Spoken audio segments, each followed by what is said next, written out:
Hey, bring me some tea now. Hold on, I'm doing the dishes. What? Stop that and bring me the tea quickly. Can't you follow my orders? But, what a useless wife you are. Make me some sweet coffee, please. But there are so many dishes to do. Leave them for later. Just do what we say, useless wife. The ones ordering me around right now are my husband John and my mother-in-law. John is lounging in the living room, fiddling with his phone and acting like he's the king. My mother-in-law glances at me maliciously while eating a cake she'd taken from the fridge. I think she could have made her own coffee while she was at it. But she seems to take pleasure in bossing me around, so I guess she just wants me to do something for her. I'm Hannah, a 30-year-old working mother. I got married when I was 25, had a child, and then returned to work. Currently, I live with my husband, our 4-year-old son, and my mother-in-law in my husband's parents' house. We ended up living with her because John insisted. John told me my mother-in-law was so devastated that she couldn't eat after my father-in-law passed away. At that time, I was certainly worried and wanted her to eat properly, so we decided to live with her to try and lift her spirits, but she seemed to perk up quite a bit after I arrived. She's been scheming on how to bully me, her eyes gleaming like a predator that spotted its prey. I was worried about her, but now I feel like it was unnecessary. I've cooked meals that she never thanked me for and have ended up discarded in the sink, and she's often complained about the seasoning. If she has so many complaints, I wish she would just cook for herself, but it seems she doesn't want to do any housework. The stir-fry is so half-hearted, I don't want to eat it. Cook it properly from scratch. Well, I'm busy and can only make simple things. That's why I hate backtalk from a daughter-in-law. I said cook from scratch. If you have so many complaints, why don't you cook? You are a good cook, right? What are you saying? Why would I do housework when you're here? Are you out of your mind? No more than you. What's that tone? You're so irritating. When I retorted a little, my mother-in-law got angry and her face turned red. I thought that getting so angry would raise her blood pressure and be bad for her health, so I decided to ignore her. Then the attitude of my husband and mother-in-law started to change. They were so arrogant, but suddenly they stopped talking. Instead, they started to completely ignore me. Hey, haven't you put out your lunchbox yet? I need to wash it. Hey, I'm talking to you. Please don't leave the candy wrappers lying around. It'll attract bugs. Are you listening? They started to completely ignore me. I felt utterly drained, as if I was dealing with a creature that didn't understand a word I was saying. I wondered why I had to live with such a human being, but I couldn't bring myself to get a divorce. That's because I thought our young son still needed his father. And so, 5 years passed. Both my husband and I turned 35, and our son was now 9. My mother-in-law was 65. How long will I have to continue this kind of life? I feel like I'm invisible.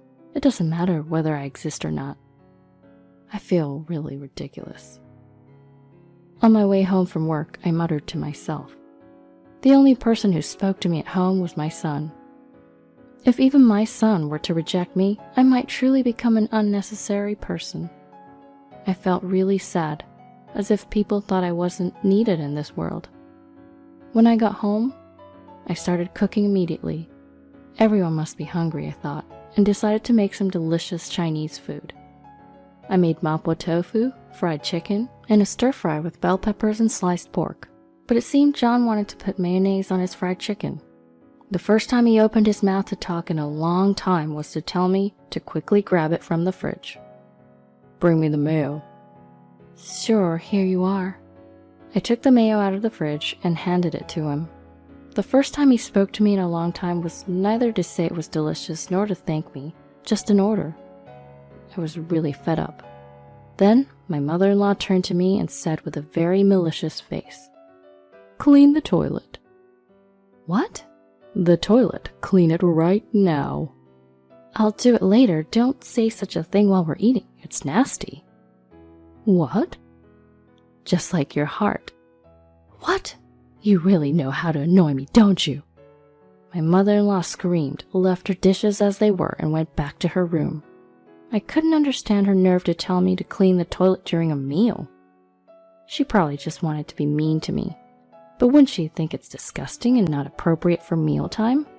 Well, if she were a reasonable person, she wouldn't say that in the first place. Because I snapped back a little, my mother-in-law got mad, so my husband told me to apologize. What the hell are you saying to my mom? Apologize. No. What? So you finally speak after 5 years and that's all you can say? Who do you think you are?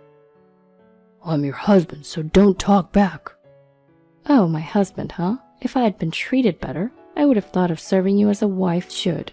But I've been ignored all along. Why did you ignore me? That's because you have an attitude. I thought I would punish you. I see. I don't care though. Hey, where do you think you're going? I don't feel like eating anymore. I'm going back to my room. I finished my meal and I quickly headed to my room. Since my relationship with John has cooled off, we have separate bedrooms, so I went into my room. I opened my laptop and downloaded divorce papers. It's so convenient these days how I don't need to go to the courthouse to get the papers. I immediately filled them out and I slapped them in front of John. Hey, I'm going to file these. Huh? What's this? As you can see, they're divorce papers. Wait, a divorce? Yes. John seemed flustered, but I was very calm. He probably thought he would never be served with divorce papers. But I'd reached my limit, and I knew I couldn't live in this in-law house any longer. Even if I left the in-law house, I'm not confident that I could improve my relationship with John. After all, he's not trying to change, so I don't have the confidence to meet him halfway. Why are you suddenly talking about divorce? You're not acting normal. You were always taking me for granted and ignoring me, right? I'm at my limit. I don't see any good in being with you anymore, so I want to end it. What? Are you going to abandon me? I don't know what to say to that. Actually, John was unemployed at that time. He used to work as a corporate employee, but he had caused so many issues that he was fired. He tried looking for a job several times since then, but he seemed to have lost his motivation to work. So, it's almost like I'm the one supporting him. John used to tell me he was the one providing for me and giving me food. This was while I was on maternity leave, but I was just on leave, not unemployed. Yet he acted so superior, talking down to me and making me angry. The money to buy baby clothes and formula came from my savings, and I honestly thought he didn't care about our child at all. John used to act so arrogant, but now he's unemployed and being supported by me, so he would be in trouble if I left. Because his mom, my mother-in-law, isn't receiving any pension. His dad used to be self-employed, but it seems like he'd been avoiding paying into his pension. As a result, they couldn't receive any survivor's pension, and even though he's 65 now, he hasn't received any old age pension. His dad said paying into a pension was a waste. But didn't he think it might cause trouble when he couldn't receive it in the future because he hadn't paid it? What are you planning to do leaving us like this? I will live with our son, just the two of us. It's easier that way. I won't allow it. At least give me custody. You're unemployed. There's no way you can support him. Since you stopped working, I've been the one supporting this house. But I want to be with Jacob. Just give me custody. Don't act so high and mighty when you never really cared about Jacob. While we were arguing, my mother-in-law came out of her bedroom. Then she started yelling at me. Listening to you, you're so selfish. Don't you want to contribute to this house? No, I don't.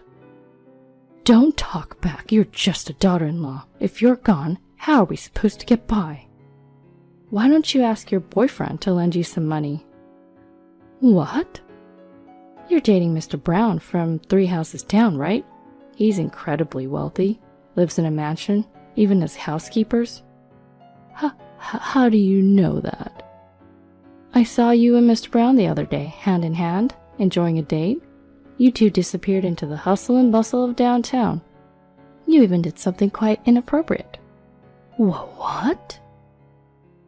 Can I show this to his wife? She would be quite furious. Stop it. When I showed her the photo I had taken on my phone, she was furious. My mother-in-law was in a relationship with a married man from our neighborhood named Mr. Brown. He was a very wealthy man living in a mansion and employing several housemates. His wife was very refined, a lovely lady. I'm certain she'd blow up if she saw this photo. Even a seemingly gentle wife would not remain quiet when she found out that her husband was dating one of their neighbors. Both Mr. Brown and my mother-in-law in their 60s. It seems my mother-in-law approached him because of his wealth. Can you believe I was ordered to clean the toilet while eating by such a vile person? You're so grimy. You'd suit cleaning the bathroom during meals. Now I have to tell his wife. Stop it. Oh, sorry. I actually already told her. What? I have her email address, you know. She's a yoga teacher, right? I was invited for her class once and we exchanged email addresses. No way. So, I've already sent the photo. No. Shortly thereafter, Mr. Brown's wife arrived. She was a lovely elderly woman. Her cheeks are normally pale and slightly blushed, but they were bright red now. She must have been incredibly angry. You've been dating my husband? That's... Hannah told me what a filthy woman you are.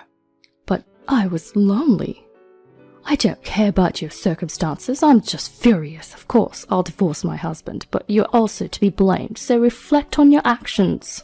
It's this daughter-in-law's fault if she hadn't told you. My mother-in-law was crying and sniffling, but Mr. Brown's wife didn't forgive her. I felt a bit sorry for my mother-in-law who was crying and collapsed at the entrance, but I knew I shouldn't sympathize here. If I became kind here, she would get cocky again and would certainly repeat the same mistake. Look at what you've done. Mom's in a terrible situation because of you. Hannah, apologize. I'm not the one in the wrong. I won't apologize. You insolent thing, apologize now. I refuse. As my husband and I were arguing, the wife intervened, and then she said this. Hannah, you're planning on leaving your husband, aren't you? Yes, because I've been treated horribly up to this point. In that case, you should do it thoroughly. This man, he's dating our young maid. What? I saw them together today. Your husband and our maid were holding hands and then they were being inappropriate on the street. What did you say? Believe it or not, my asinine husband, John, was having an affair with a maid from the Browns' house. There were several maids working there, but he was involved with the youngest one, and apparently things had gotten pretty intimate. I was already contemplating divorce because I was fuming from being mistreated and ignored by him, but now, as if heaping on more sins, his infidelity had been exposed. At this point, I thought there's no choice left but to take him down to the ground. Initially, he was someone I loved, but now he's nothing but a nuisance to me. And a man like him is no good as a role model for our child. I had been tolerating him for the sake of our son, but a father like him is worse than having no father at all. Why didn't I decide to divorce him sooner? I deeply regret it, but it's no use crying over spilled milk now. You're the worst, John. I will never forgive you. You need to pay child support. Wait a minute, I'm unemployed. So what? You still have some savings, right? You can pay child support from that. If I do that, I will be penniless. Are you okay with me starving on the streets? We're parting ways, so whatever happens to you is none of my business. You're cold. You shouldn't be saying that. You have the audacity to say that after treating me coldly all this while? I don't care anymore. I'm leaving. I immediately started packing with my son. If I stayed in this house any longer, I felt like I'd go crazy. So I thought I should return to my parents' house. John tried to stop me, but I didn't listen to him anymore.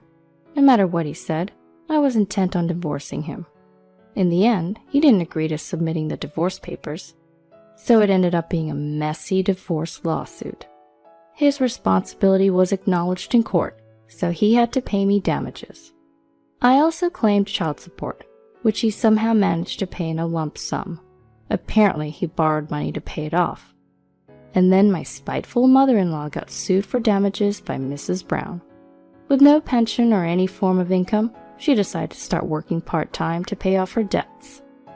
For my mother-in-law, who had never worked and lazed around the house all day, labor was a tremendous struggle. She started a job in cleaning, but she's always slacking off and getting scolded by her co-workers. She's also working at a cash register as a second job, but she's never done that before and seems to be getting sarcastic comments from the young college students working there. Since she was living leisurely without helping in her husband's business, I think she's just now learning the harshness of society. I returned to my parents' home and lived there for a while, but I found out that a great apartment was available near my office, so I decided to move there. I'm living there with my son now, and it's very comfortable. There's absolutely nothing to complain about. I asked my son if he was sad not being able to see his dad, but he simply replied, "Not at all." It made me realize that if his presence was negative for our son as well, I should have divorced him sooner. From now on, I intend to work hard at everything to ensure that my son never has to face any hardships.